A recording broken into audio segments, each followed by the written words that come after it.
to Story Time. I am so glad that you are here, and I'm proud of you for making the effort to show up.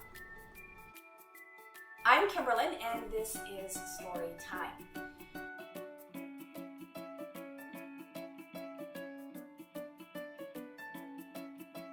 We're here to connect by sharing our stories, and that relates to life in general, as well as our time together now. Our successes, our disappointments, our struggles, and our victories. We're here, whether it's live and in real time or anytime, on your time, when you find yourself in need of inspiration or guided introspection. Whether it's related to your practice on the mat or out in the world, to me, it's all yoga. And by that, I mean it's all part of living and learning. We're not here to perfect or perform, but rather to practice. So today, I want to share a story to illustrate curiosity and how it supports inspired shift.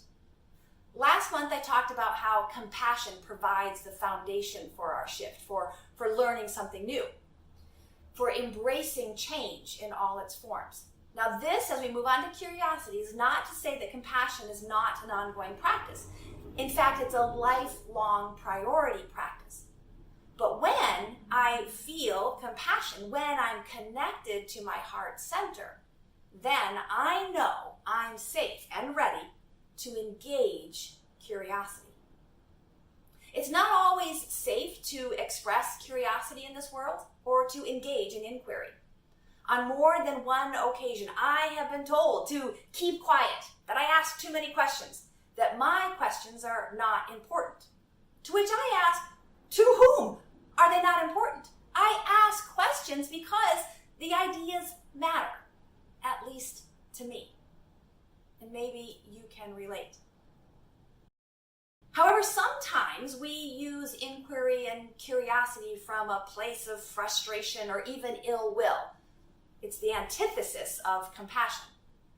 Perhaps you've used questions to challenge authority or embarrass someone who annoys you. Unfortunately, I have too, and that's why we start with compassion. Now, before I share the story, let me just say that everything that we say yes to has something that we have to say no to. And that's important to remember in any story of shift. And similarly, when we embrace the process of shift, we don't always know where we're gonna land. In other words, shift is easier when I'm shifting to something rather than shifting away. And this is why breaking an addictive habit is so challenging. It's hard to just quit. We need to redirect that energy to something else. Today, I share the parable of the farmer and the horse. And perhaps you've heard a variation. Parables are lessons that help guide our ethical and moral decisions by providing a context for what could happen without having to walk that path ourselves.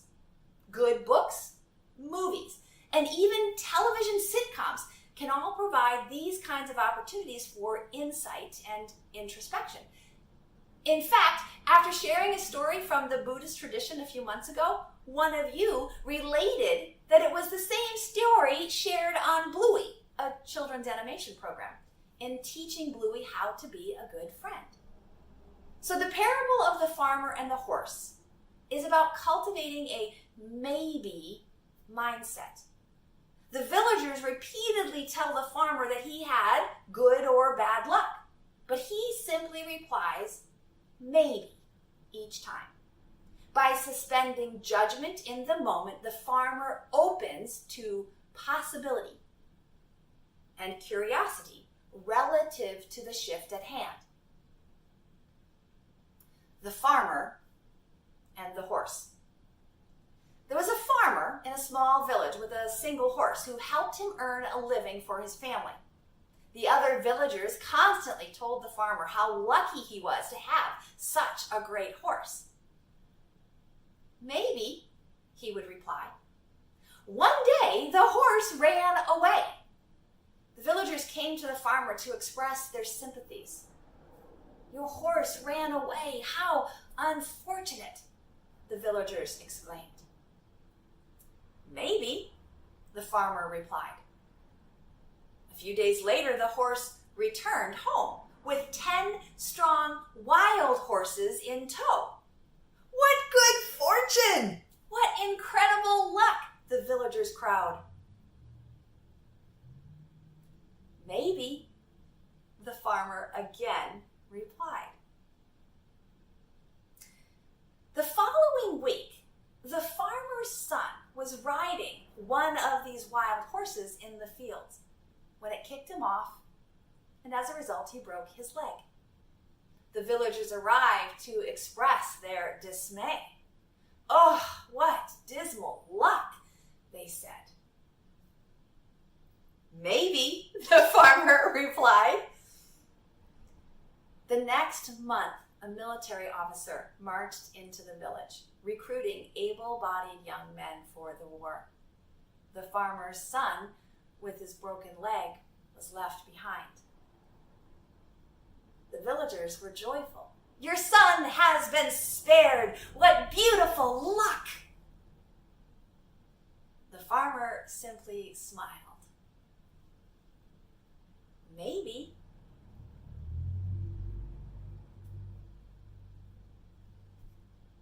So here's the lesson. It's tempting to try and make sense of events in our life, to give meaning and use reason and logic to organize otherwise random details of our story, of our life. But what if the events really are unrelated or random or so diverse that we can't even find the cause and effect? Just because we can connect the dots doesn't mean there is a direct cause-effect relationship. And this parable cautions against the all-or-nothing paradigm of good and bad luck, and instead encourages the suspension of judgment and hints towards the power of curiosity, the maybe. It's this suspension of judgment, the pause between stimulus and response, or between experience and conclusion, that invites the practice of curiosity. Furthermore, this parable reminds us that arguing with those who have an all-or-nothing mentality is often a waste of breath. Life will always have ups and downs. How we frame our story depends on whether we are willing to live in the question. Can we find ease and allowing in the unknowing? Or are we so driven to pursue answers that we only allow rest when a decision is made or an answer discovered?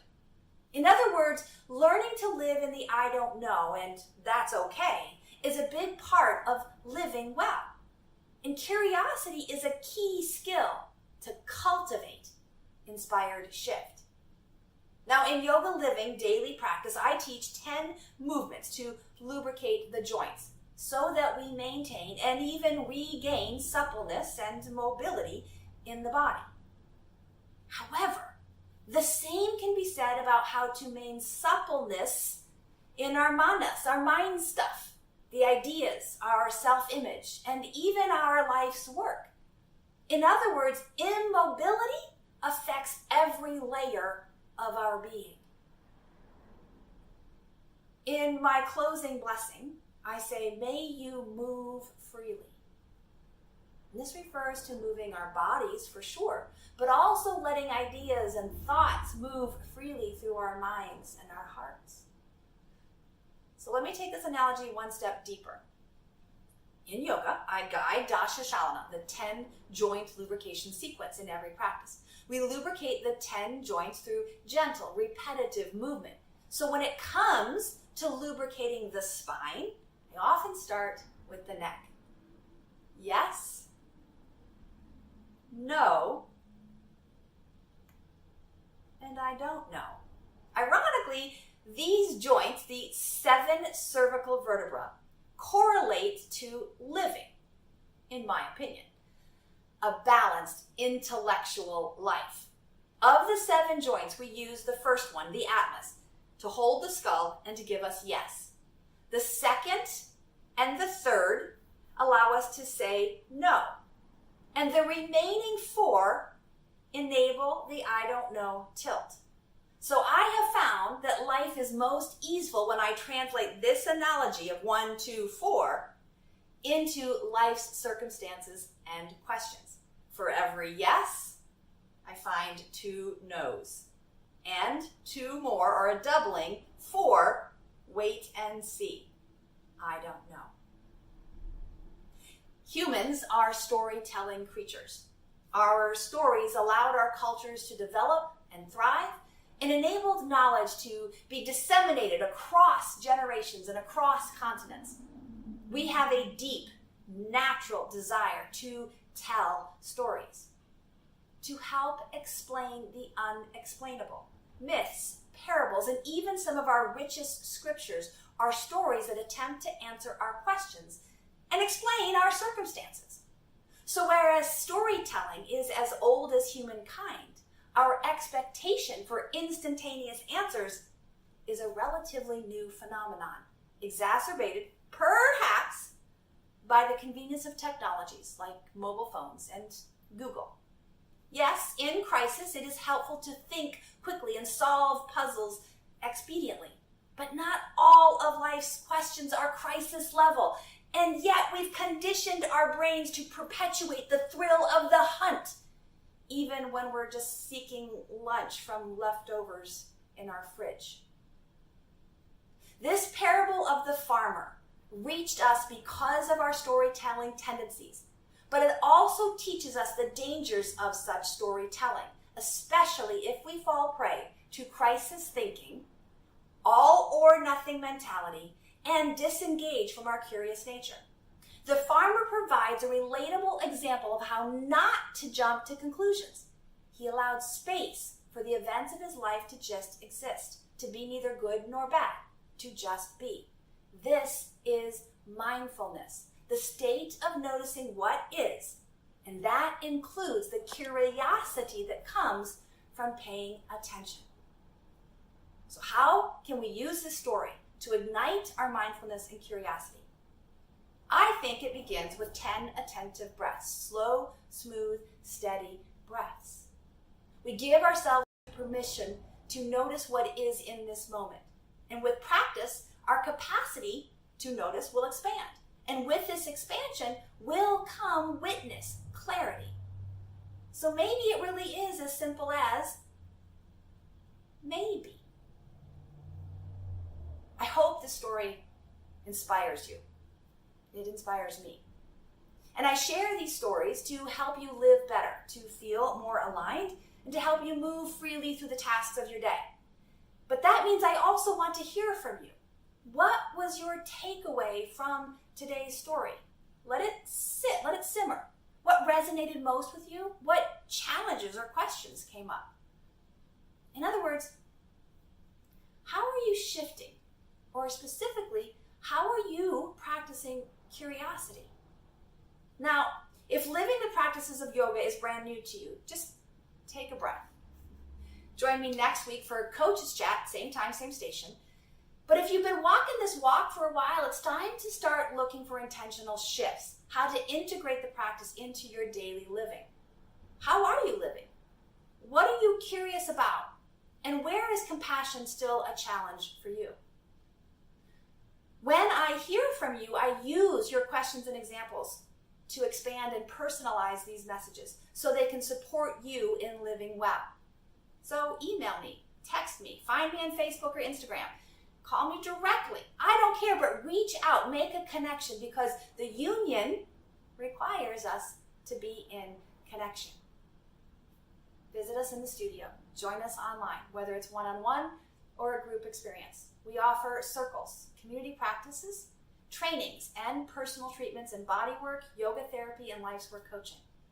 We're here to support you in living your life's work. May you breathe deeply and move freely. May you labor lovingly and live vibrantly. May you be well. Namaste.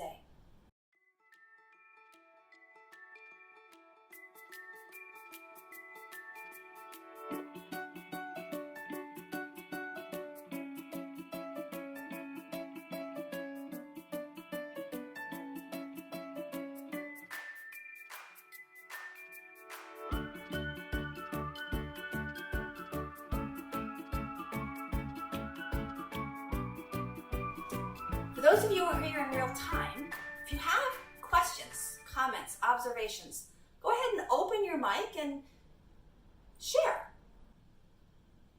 Really excited about you mentioning flexibility in the models.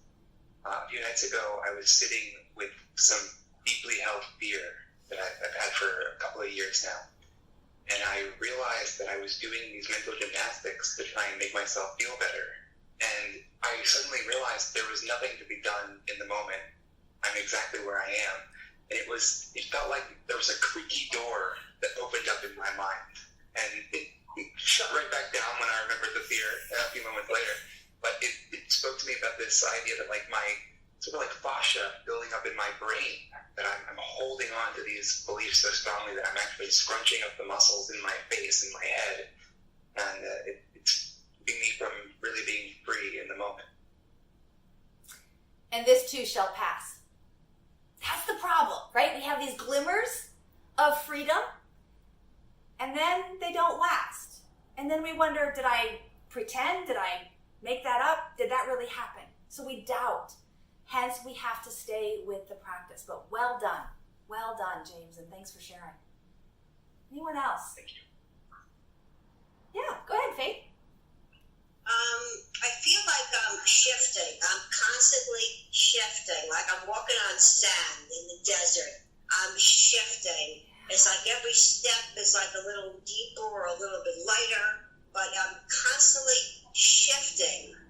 Like walking on sand, not just on a beach, but walking on sand in a desert. Yeah. I'm shifting all the time. Every minute of the day, I'm shifting. Well, and I think, Faith, that for me at least, that's what I have equated shift to mean, is that shift is just noticing that there is always these currents that are inviting us. We don't have to say yes to all of them, right? In fact, if you use this analogy, choose one thing to say yes to, right? And that's going to give you 2 no's and a few more I don't knows. The problem is that we often feel overwhelmed by that energy of shift, in which case we don't choose anything intentionally. And we kind of just get thrown about, whether it's by the tide or the winds. Intentional, inspired shift is about consciously choosing where to direct my attention so that I can say yes to that which cultivates compassion and alignment. In fact, over the next few months, I'll be sharing more about what I call this practice of inspired shift and traveling the 7 C's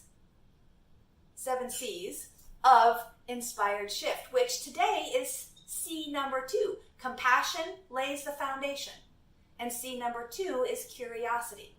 So, stick around. We'll be talking about shift for a while because that's what's constant is change, right? Everything else that we think is going to stay the same, that's a myth.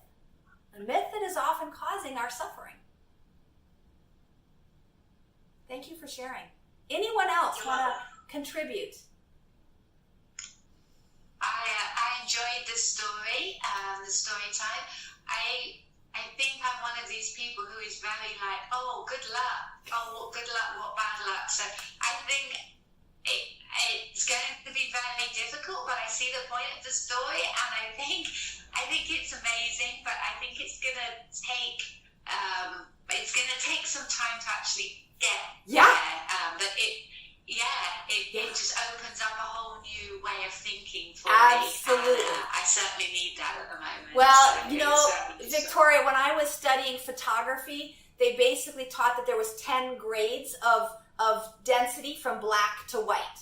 right? So even if it takes you 10 steps, but the reality is, as we get now into the technology of controlling color, there's an infinitesimal number of baby steps between pure white and solid black, right? So all or nothing, black or white, good or bad. There's still a continuum. And learning to ride that wave back and forth is the journey of shift, is the practice of yoga.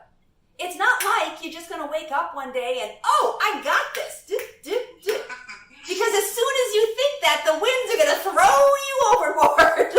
And now you're swimming in a new ocean, right? So when there's, again, this is what I mean by cultivating compassion first. When you're in a safe place that you can give yourself and others compassion, that's the foundation to open to maybe. Open to maybe, so you can step towards asking the questions, which is where curiosity becomes the skill. The suspension of judgment is that precursor skill. But the fact of the matter is, it is a skill, which means practicing it will help us get better. Yeah. Yeah? Yeah. Mm-hmm. Excellent. And you'll have plenty of opportunity to practice that, because at least in my life, so many interactions with other people are based on, I want you to react to my story, either violently or joyfully. You need to make a decision about how it made you feel.